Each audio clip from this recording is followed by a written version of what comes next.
Welcome back to the Constitutionalist Podcast. I'm your host, Chad White. If you didn't know, this is the premier podcast for the website, cpluscomedy.com. Like I just said, it's a website. Go there. If you're watching the video, of course, we are back in the car again this week. But hey, listen, I said, you know what? If I'm going to be in the car, if I'm going to record in the car, I'm going to sit down and make sure. Oh, I forgot to start the timer on the phone. Oh, Jesus, crap in a bucket. This is embarrassing. Okay. I said, why not have good sound? So I decided, it's like I'm going to a coffee shop today. I'm bringing my laptop. Might as well bring the microphone with me. And here I am. I don't have a case for this $200 microphone, so I just threw it right in my bag. Hopefully it'll be safe. We are sitting on a street right across the street from the coffee shop that I was going to go to near Krog Street Market. I'll give you that much information. I don't want to tell you where I am. If you know the city, you'll definitely know where I am right now if you see this big old cylinder behind me. Let's go ahead and get started because there's a whole lot of stuff I want to talk about. That's why, it's weird. I had to load all my pages before I left. And these headphones, these iPhone headphones are not good. But you know what? They do the job. They get the job done. I just washed my hair, so I don't want to bring over the ear headphones. All right, so CBS Films is a big. Oh, hold on before I start.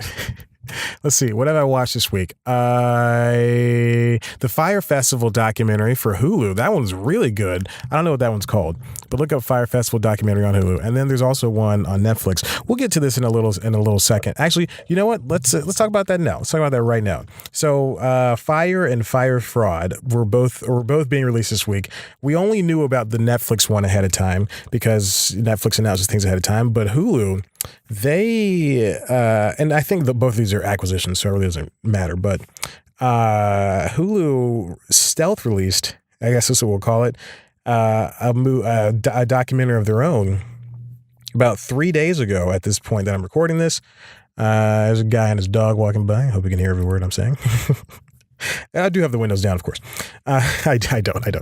It sounds so weird in these headphones. I hope it sounds good on the recording. So the one we knew was coming is Chris Smith's Fyre, and that's distributed by Netflix. And that one is a very important distinction between the two of them. I'll talk about Hulu's first. Hulu's Fyre Fraud comes from Julia Willoughby Nason and Jenner. Okay. Jenner First, they made this movie, they made this documentary. It's very interesting. The entire story of the Fyre Festival is very interesting. If you don't know, Fyre Festival last year, 2 years ago. Wow, that's crazy. The internet moves the life moves so fast. The life moves so fast. That's the title of this episode. But in May or April of 2017, there was a festival being thrown that just it was basically for rich people, and it was like you pay $50,000 for like 2 tickets, and I'm doing this right now. Okay. And you pay $50,000 for a couple of tickets, and for 2 tickets, actually. I think it was very expensive. Like and you're supposed to be headed to this island on a plane, on a chartered plane, and with all these other influencers and basically rich white people, which 90% rich white people. There's a couple of colors in there, but other than that, rich white people. There's a lot of activity on the street, a lot of activity near Krog Street Market. That's why I can't live over here. Nice houses though. So it was going to be all these rich white kids going to this island and basically enjoying a music festival that was supposed to have the likes of Blink-182 and all these other bands who I can't remember, but I remember Blink-182 for a specific reason. Then come to find out, they arrive. The $50,000, sometimes $100,000 they paid for tickets because the tickets were inflated prices. It was super inflated because the owner was like, "Oh, we need to make more money. They're running out of money, so let's raise the prices on these tickets and just say, hey, we're out of the general admission $12,000 tickets. You can only buy the $50,000 tickets now or the $100,000 tickets." Crazy, insane. And basically what so they got to the island. They were tents. They didn't have like the places that were supposed to be staying in, like the condos and houses and stuff. And the food was like bread with nasty cheese on it, like was sprinkled with barbecue sauce. It was just so sad and disgusting. And yeah, they were driven in on buses when they got off their chartered planes. Insane. It's crazy. And it's really, honestly, I hate saying that, honestly. It's a really interesting story. I urge you to check it out. I'm going to watch the Netflix one at some point later today.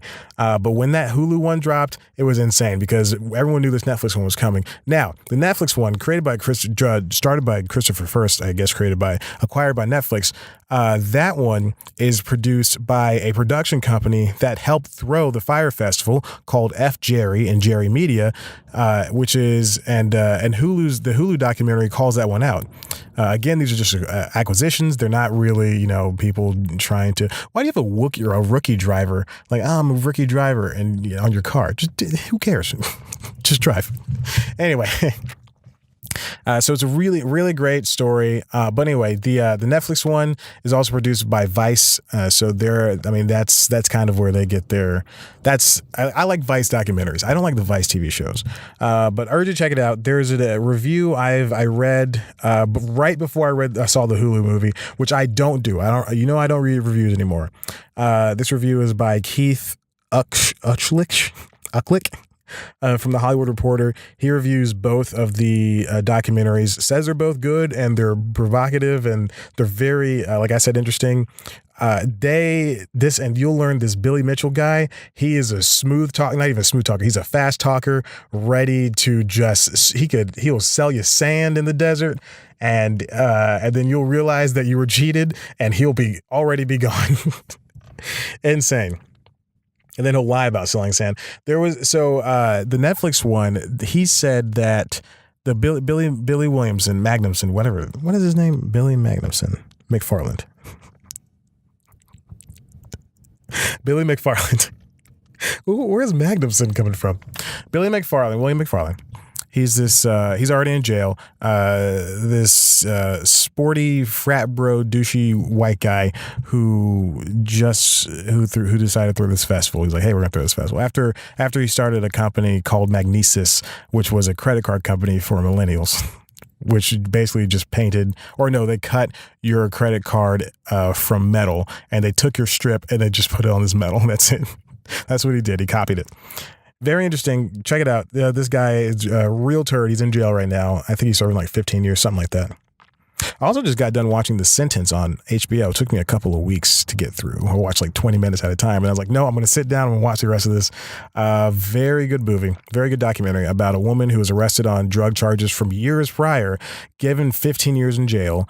And then her brother decided to document the whole process and trying to get her out and all these appeals. Over the course of the entire movie, her husband's like, I can't do this anymore, so I'm going to leave you. I'll take care of our daughters while you're in jail, but I can't do this anymore.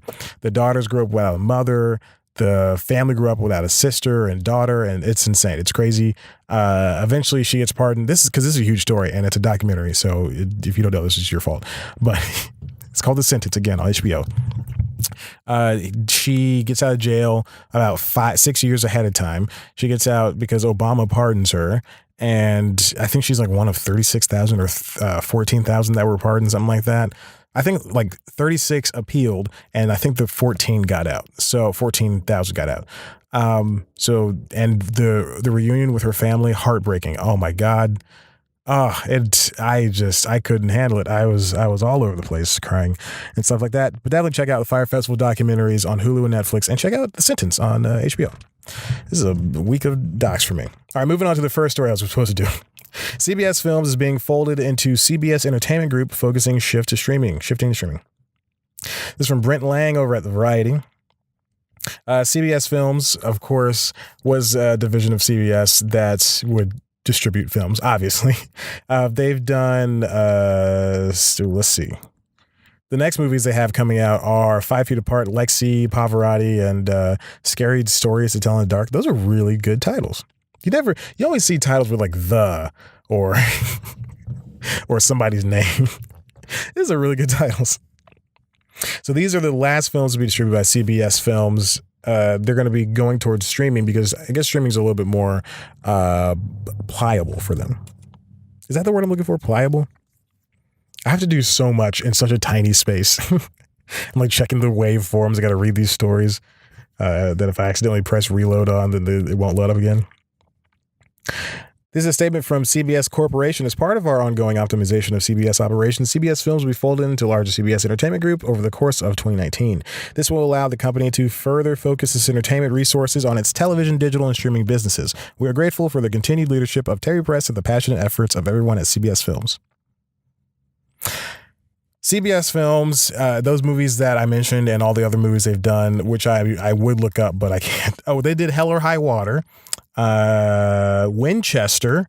Okay. Yeah. All right, cool. But those movies are, while like Hell or High Water was Oscar bait, it is a mid-budget movie. It's not a low-budget indie and it's not a high-budget superhero blockbuster. So they're then, as we've learned, as we've come to realize over the past 10 years now, there's no middle ground for movies. No one can continue making middle-budget movies and get away with it too. Thanks to these kids and their meddling dog. No one can get away with it. That's why movies like Blockers and Game Night and all the other comedies that come out that aren't indie movies, because there's never been a blockbuster comedy, I don't think. I mean, maybe Austin Powers, but I don't even know about that. But a blockbuster would have to be like, what, over 100 million? It had to be made for over 100 million, something like that. I don't know what a blockbuster would constitute. Is Mortal Engines a blockbuster? Even though that failed commercially this winter at the box office. This winter at the box office. I don't know. I think it's a blockbuster. It's got Peter Jackson's name on it. It's this huge spectacle. It was made for 9 figures. I don't know. I've never talked like a rapper. But these mid-budget movies, they just can't survive. And no one can keep making these movies and expect to see improvements on the dividends. I don't know if that's right. But that's why CBS Films is going to start focusing on streaming. That's why their CBS is like, hey, streaming's better. We can make as many we can with $100 million, we can make 10 TV shows. 10 million TV shows. $10 million is a lot for a TV show. Is it? Yeah, it is. That's like a Game of Thrones. Game of Thrones is like, I think the season before was 20 to 30 million, something like that. I might be wrong. Speaking of other things and the streaming space, NBCUniversal is planning a streaming subscription service. May take back the offers from Netflix. I mentioned this last week at some point. Netflix was gonna, they said, listen, we can't not have Friends. NBC, we will pay you $100 million for Friends. I'm sure there was like a discussion and NBC said, hey, we can get some money on Netflix. I mean, I know they're broke, but let's see if we can get some money on Netflix. And that's what they did. They got $100 million for 1 year of Friends, which is an insane deal.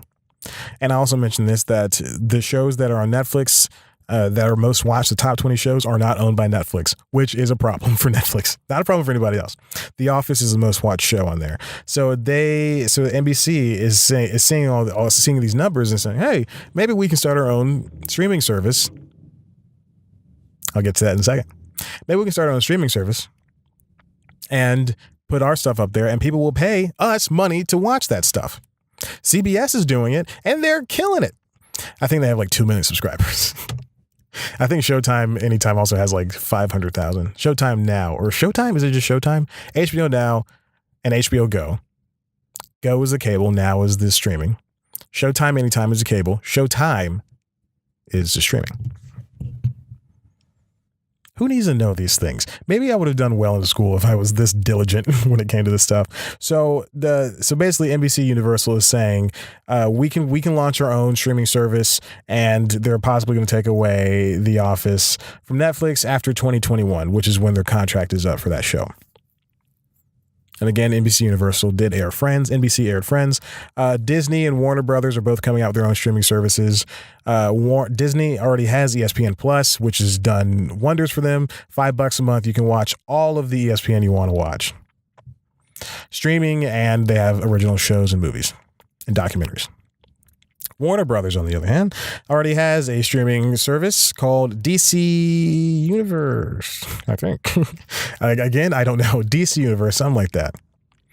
And you can read comics, watch old shows like the Justice League show that was on Cartoon Network. I assume Smallville, but that's on Hulu. And also, I don't think they own that. And Batman Beyond, Batman the Animated Series, see a high-def version of that. And new shows. Oh, Young Justice, the new season of Young Justice. New shows like Teen Titan, the Titan Show, Swamp Thing, and Doom Patrol, which are coming out later this year at some point. And that's all you get. I think that's like $8.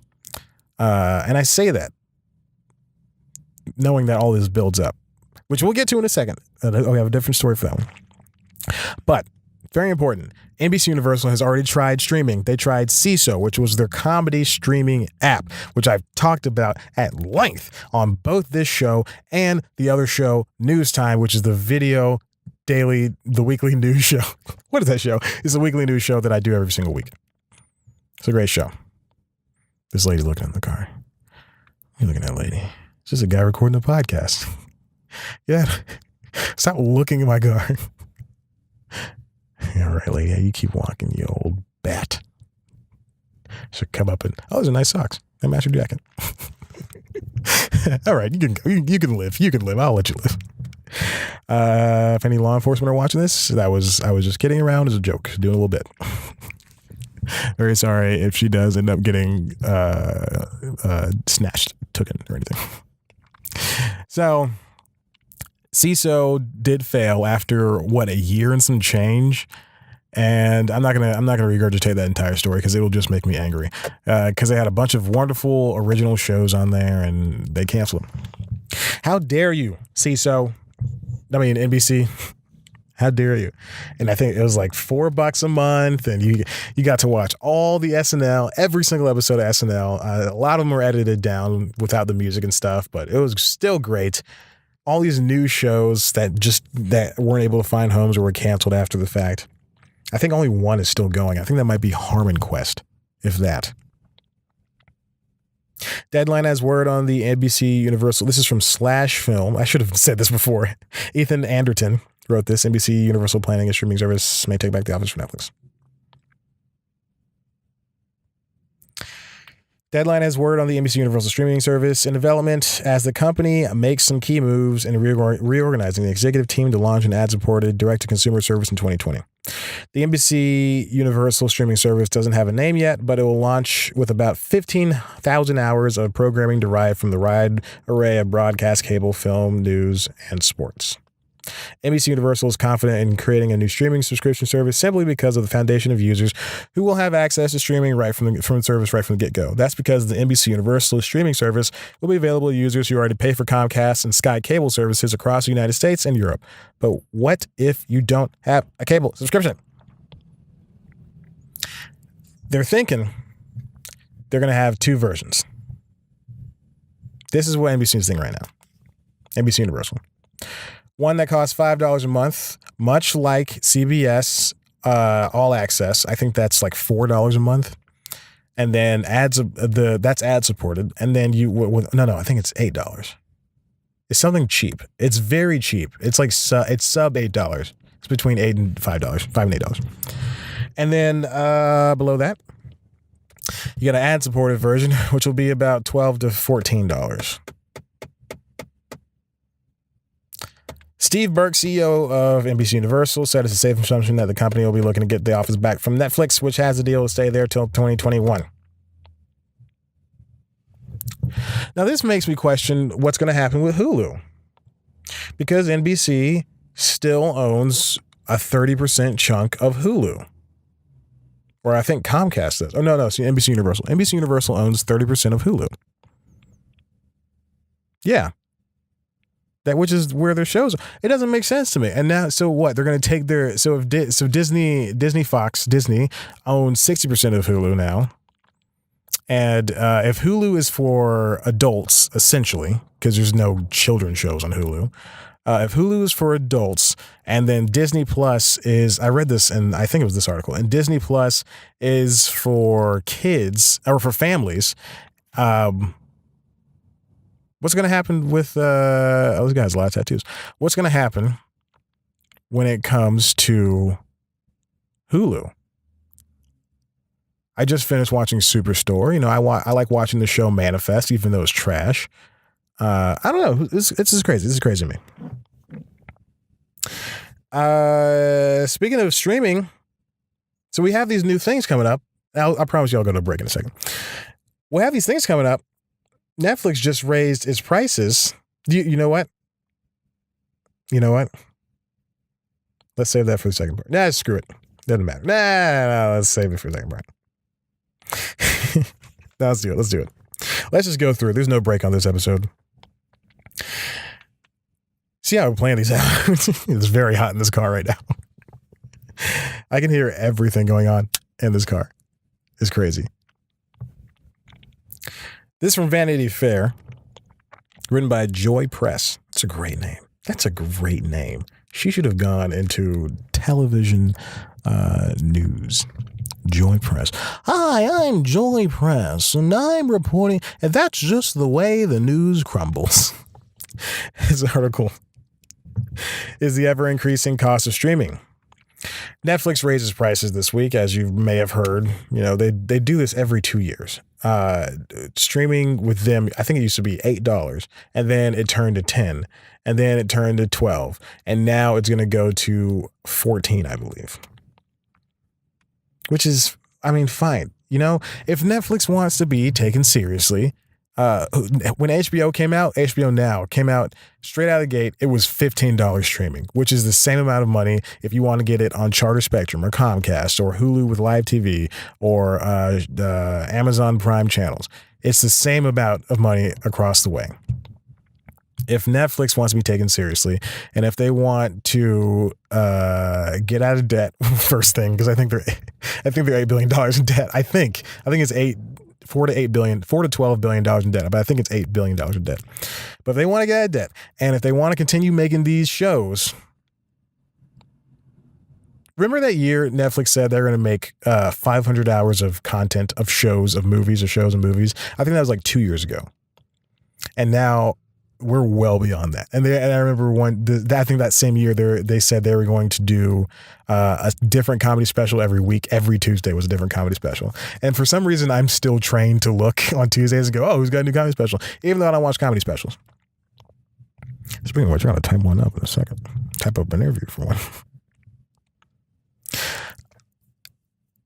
Ms. Press, in this article, in this essay, I believe, it's an essay.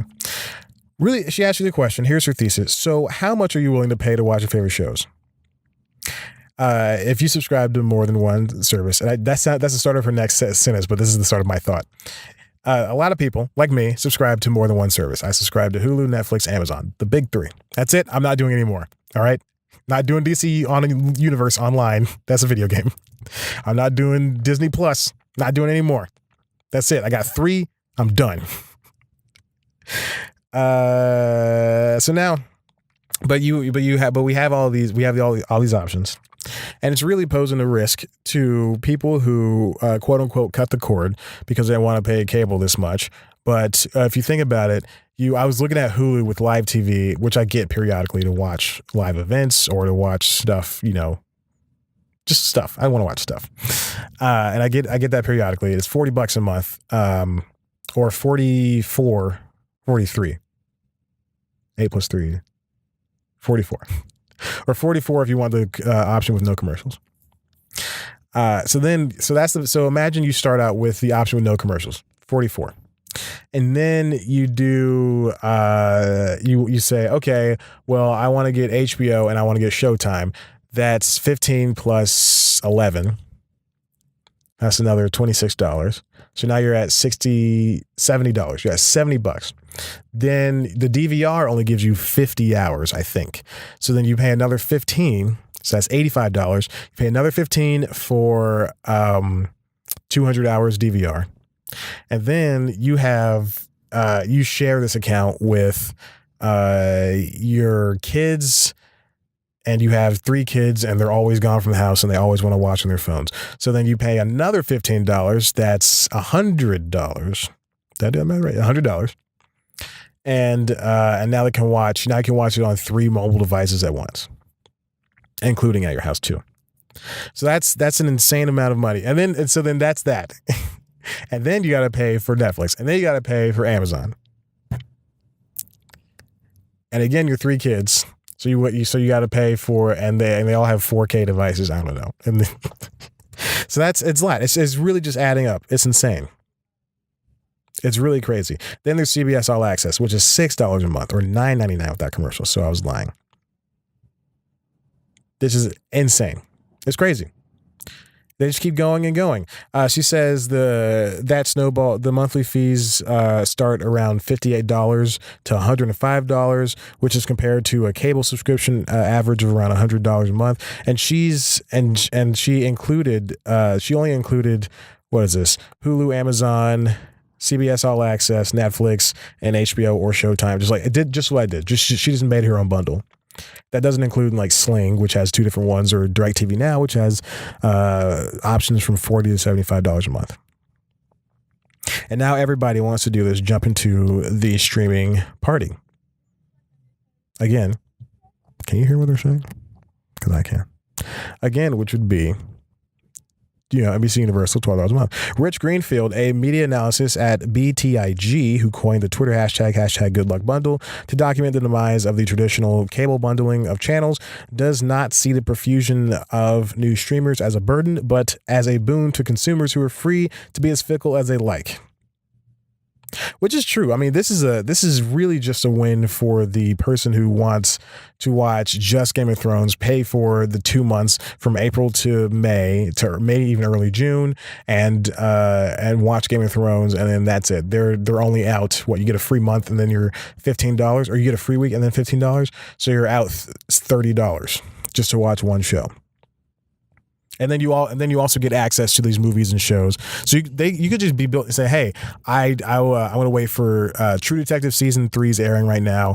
I'll watch that in April when Game of Thrones starts. Crashing's airing now. I want to watch that in April when Game of Thrones starts. So you have all these shows. You have all these options. You're going to get a lot of stuff offered, but you're just not going to get the same thing. The same thing. What am I talking about? Coming up on the last 2 stories, baby. There was another Fyre Festival article I had up, but it doesn't matter. It's from The Ringer. I'll put it in the show notes. Netflix had a documentary on Fyre Festival. Now Hulu has a documentary on Fyre Festival. This comes from Miles Surrey. And his sub lead is the streaming wars just got a little more petty. I don't really think it was, because just last week Netflix told everybody to watch Killing Eve on Hulu via Twitter. I don't think this is like a war thing. I think it's one documentary was produced by the people who made the Fyre Festival, and that's the issue. All right. Ooh, here's boxes of treats. Wonder what I want to get some of those treats. Let's move on to this thing before I get to the last story that just surely pissed me off. This is from Variety. Viacom lays off Paramount Network staffers amid reorganization. This is an exclusive, Joe Otterson. So this was the day I had written and shot News Time and uploaded it, which was this past Tuesday. This article was uploaded. So I'll go ahead and describe this week's episode of News Time. So News Time is the weekly show I do. It's like last week tonight. It's entertainment news and it's not funny. It's great. I love it so much. I love doing it so much. Obviously doing it at the last minute these past couple of weeks, but I love doing it so much. This week's episode was looking back on probably the most popular episode of News Time. Sorry, I got to make sure this is still recording. Probably the most watched episode of News Time, which is about the Paramount Network and how Spike TV became the Paramount Network, what Viacom plans on doing with it, and all that stuff. So this was a rehash on that episode rehash, just remembering, like, it's been a year to the day. Essentially, it's been 1 year and a day since Spike became Paramount Network, which is a huge thing. Apparently, it wasn't huge enough because a lot of their shows on Paramount Network were canceled. A lot of the shows didn't do well, like Waco, which was a limited series, didn't do well enough. Yellowstone is one of two that they renewed, that they brought back. Because American Woman, Heathers, basically everything was canceled. Basically, there was one show that was moved, First Wives Club, that moved from Paramount over to sister channel BET, probably because it had black people starring in it, which is very true. Michelle Buteau and some other person. That's the only people I remember. But all right, so there we go. And so here we go. Here we are. A source with knowledge of the situation that the number of affected employees was fewer than 20 or less than 2% of the entertainment group's workforce. Again, that's not huge numbers. We've seen bigger layoffs in the entertainment sector before, and channels, networks, and stuff like that. But this is interesting because this is a channel that was started last year, and I hate to use its own name to describe itself, but this was to be Paramount for Viacom. The layoffs come fewer than 3 months after Viacom reorganized its entertainment group. Longtime Viacom executive Kevin Kay, who oversaw Paramount Network, TV Land, and CMT, exited the company after 2 decades in October. The move came as part of a larger restructuring of Viacom's cable brands under the direction of CEO Bob Bakish. Kent Alterman from Comedy Central and Chris McCarthy broadened their portfolios with the reorganization, with Alterman now leading Comedy Central, Paramount TV, and TV Land Group. McCarthy is going to head MTV, VH1, and Logo, also CMT. Both men will continue to report to Bakish. It's a loud truck. I can feel it rumbling the car. The car is very light. So I think Kevin Kay, his leaving the company was very abrupt. Again, like I said, he was with them for 2 decades. I guess he just wasn't getting with the times.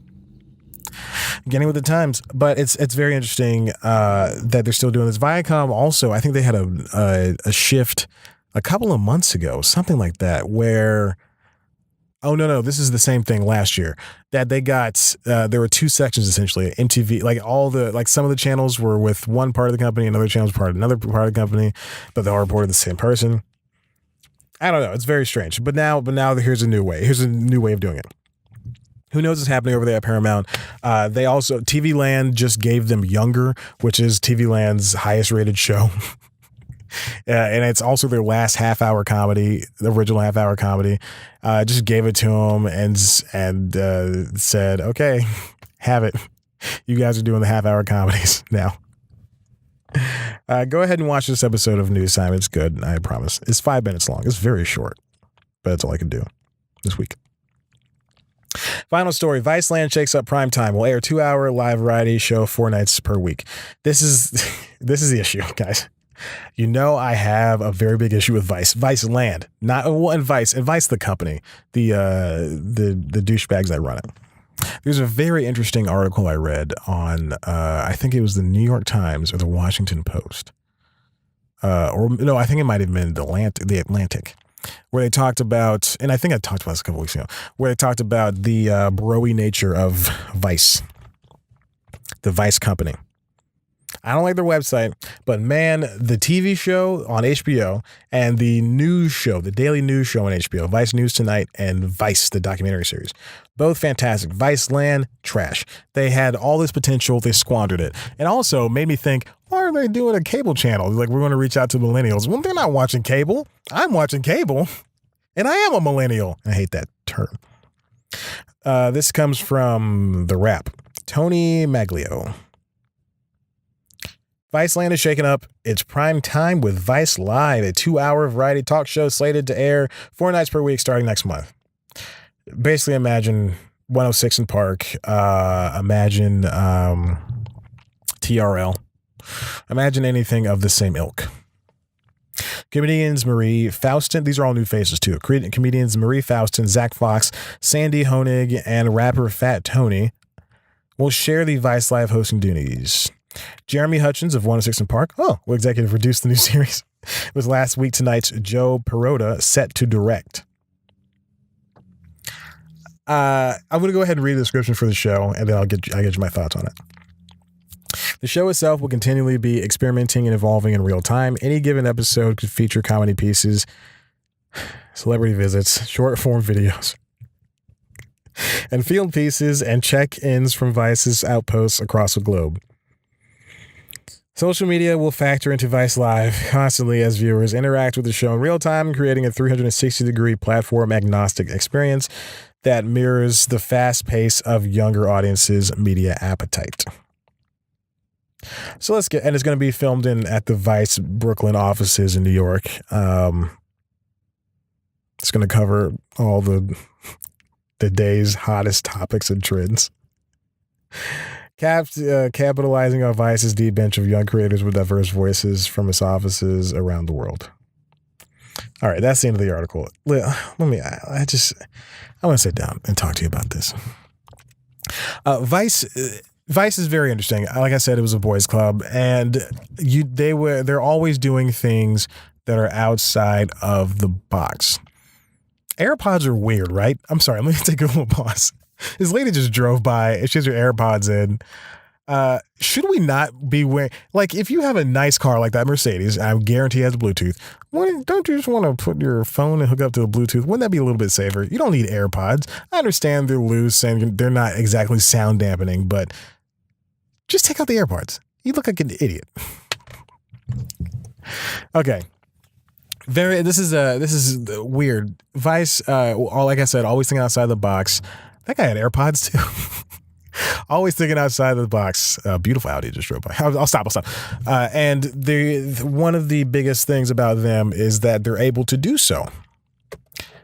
But now they're going the same route as MTV. This is like a last gas for Viceland, essentially, because I don't know, like 40% of their shows have been canceled or on hiatus. A lot of their shows are done, and now all they do is air reruns and these and uppity movies directed by Gus Van Sant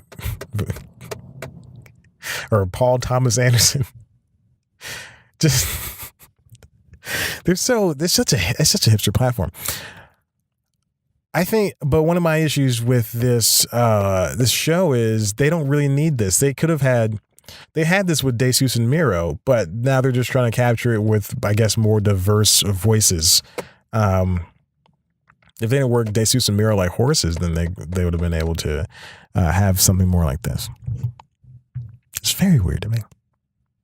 But they don't need something like this because this is very anti-them. And they were started out as, and I think the article was a New York Times article now I think about it, but I think it was like a profile piece on Vice or something like that. But they've always had this attitude of we're going to go against the grain and there's nothing you can do to stop us. Which is, if you read the article I'm talking about, which is on one of the many platforms, many websites, then you can see that Shane, the guy who started it, basically lied to everybody, to investors and stuff, and lied about what the company was, and that's what made it worth what it's worth. It's lost its valuation, but you get what I mean. But yeah. I don't know. The show does not need to exist. And like I said, I feel like it's the last gas for them. So good luck to that. Good luck to you, my kind sirs. My kind sirs and madams and in-betweens. Good luck. Seriously, honestly, I don't know. Who knows what's going to happen to Viceland. I used to be H2, History Channel 2. All right, listen, it's been 40 minutes and I'm going to hang up. If you like what you heard here, and I don't know why you wouldn't, why don't you head on over to the website cpluscomedy.com where you can see there's a bus limo. No, it's not that, not the website. Where you can see a video version of this show as well as interviews. And that's it. There's nothing else on that website. Interviews, this show, news time. Head on over to youtube.com/C plus comedy to see these things. I got other podcasts too. Like us on Facebook. Follow us on Instagram @C plus comedy. Follow us on Twitter @C plus comedy. Follow me on Instagram and Twitter @Chad Black White. I'm on all the platforms. I'm only on 2 platforms. No, 3. Facebook, Twitter, Instagram. Thank you for listening. I very much appreciate it. You're the best. I love you. Bye. Oh, hold on. Read the interview with Steve Trevorino. That was coming up today. Thank you. Bye.